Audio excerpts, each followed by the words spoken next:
армысыздар, құрметті ұстаздар мен оқушылар. 4 маусым Қазақстан Республикасының рәміздер күніне орай ұйымдастырылған салтанатты линейкаға қош келдіңіздер.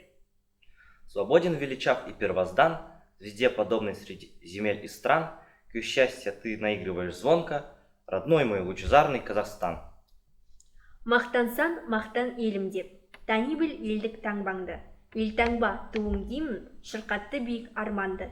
Тәуелсіздікке тән белгі, қасиетті осы рәміздер. Торжественное мероприятие, посвященное празднованию Дню государственных символов Республики Казахстан, объявляется открытым.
Қазақстан ата заңның 9 бабында Қазақстан Республикасының мемлекеттік рәміздері, туы, елтаңбасы және гимні бар делінген.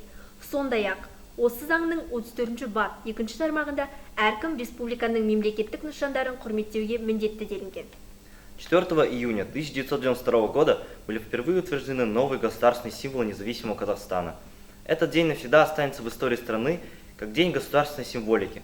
Они сочетают в себе прошлое, настоящее и будущее страны. Рождение государственных символов – это многовековой исторический путь народа. Құттықтау сөз колледж директоры Арынғазин Думанғазы Семейғазыұлына беріледі. 4 маусым мемлекеттік рәміздер күнімен барлықтарыңызды құттықтаймын. Енді мемлекеттік рәміз десе, әр қазақтың жүрегі түрсілдеп, алаңдап қоя беретін жөні бар. Өйткені рәміздерге үлкен ата-бабамыздан бастап мән берілген. Егеменді Қазақстан тәуелсіздігін 91 жариялаған күннен бастап біздің советтік рәміздер ауыстыру жөнінде үлкен комиссия құрылған болатын. Сол жарты жыл жұмыс жасағаннан кейін конкурс арқылы біздің елтаңбамыз, мемлекеттік туымыз және әнұранымыз жаңа текстімен дүниеге келген болатын. Сол күннен бастап 29 жыл болды биыл рәміздер күнін атап өтіп келе жатырмыз. Мемлекеттік рәміздердің енді бізге алатын орны ерекше деп айтып, толғанып айтуға болады. Өйткені дүние жүзінде 3000-нан астам ұлт пен ұлыс болатын болса, соның 200-ден астамы ғана, яғни 7% ғана өз рәміздеріне, өзінің ел президенттеріне ие болып отыр. Өзінің шекарасы бар, өзінің елтаңбасы бар, өзінің туы бар, әнұранları бар деген сияқты. Сондай бақытқа ие болып отырған қазақ елінің де рәміздерін аса құрметтейміз. Сондықтан бүгінгі мерекені аса бір толғаныспен күтіп, аса бір жауапкершілікпен қабылдайды деген сенімдемін. Құрметті студенттер, рәміздерді міндетті түрде құрметтеп өтуге, сыйлап өтуге мен шақырамын. Сабақтарыңды жақсы оқыңдар. Біздің мемлекетке патриотты адамдар керек. Ертеңгі күні қазақ елін болашаққа ұмтылдыратын, болашаққа жетелейтін қазақтың азамат ұл қыздарын мен де тәрбиелеп өсіргім келеді. Сондықтан да бүгінгі күн ерекше күн деп санауларыңызды өтінемін. Бүгінгі күні барлықтарыңызға тек қана жақсылық, Қазақстанның болашағына үлкен сеніммен қарайтын ұлт азаматтардың барлығына денсаулық тілеймін. Сабақтарыңды жақсы оқып, біздің елдің жақсы патриотты, тәрбиелі, білімді ұрпағы болып өсулерге тілектеспін. Тұңғыш елбасымыз Нұрсұлтан Әбішұлы Назарбаев мемлекеттік рәміздер еліміздің егемендігі мен тәуелсіздігін паш ететін нышандар. Бұл рәміздер біздің мемлекетіміздің өткені, бүгіні мен болашағы арасындағы сабақтастықтың жарқын бейнесі. Мемлекеттік рәміздер халқымыздың рухын, ұлттық салт санасын, қаһармандығы мен даналығын, болашаққа үмітін, арман тілегін жеткізетін ерекше құнды белгілер. Желбіреген аспан түстес байрағымыз халқымыздың арманын асқақтатып, қыран бүркіттей елімізді аспан әлемінде қалықтатып тұр деп атап көрсетті. Во время церемонии награждения казахстанских спортсменов на международных соревнованиях звучит наш гимн и поднимается флаг Республики Казахстан. Это все является предметом особой гордости для каждого гражданина Республики Казахстан. Тудың авторы Шакен Ондасынұлы Ниязбеков, белгілі суретші, монументші. Біздің туымыз көгілдір түсті тік төрт бұрыш мата. Ол бірлік пен аман есендікті білдіреді.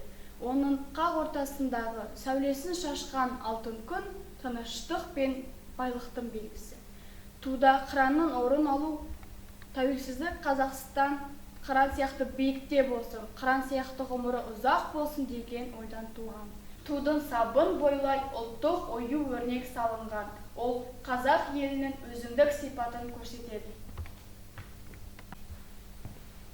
Государственный герб Республики Казахстан представляет собой изображение шаны рака на голубом фоне, от которого во все стороны в виде солнечных лучей расходятся уики в обрамлении крыльев мифических коней.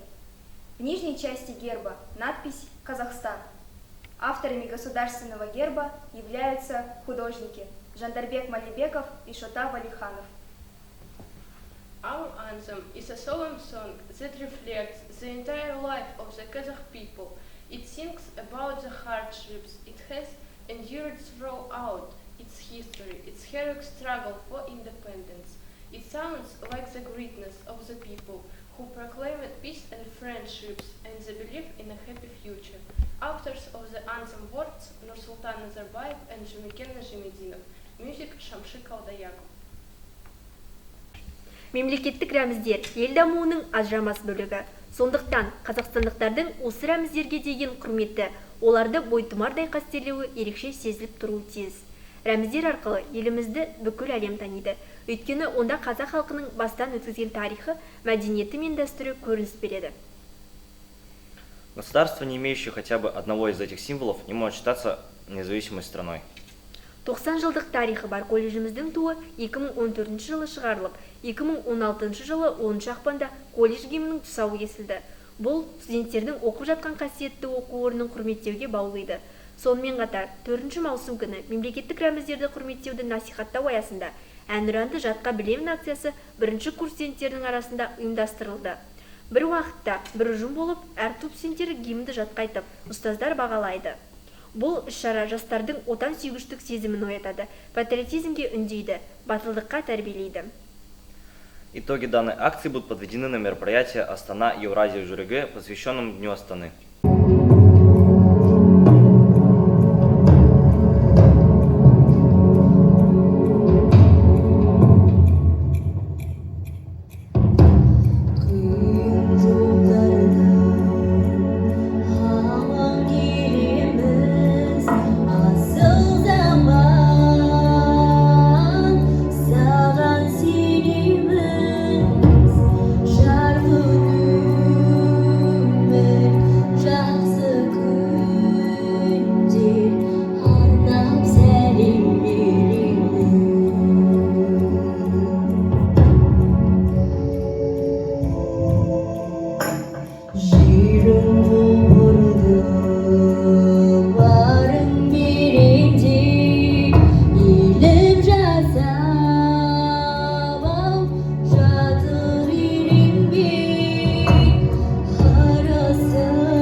рәміздері елдігімнің белгісі.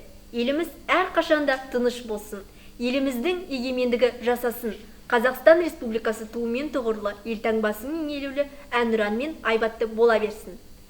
Завершить нашу торжественную линейку, посвященную празднованию Дню государственных символов Республики Казахстан, я хочу словами древнего пожелания казахов, положенного в основу государственного герба. Пусть будет высоким твой шанырак, широкими твои стены и прочная основа твоего дома. Торжественная линейка, посвященная Дню государственных символов Республики Казахстан, объявляется закрытой. Сау болыңыздар!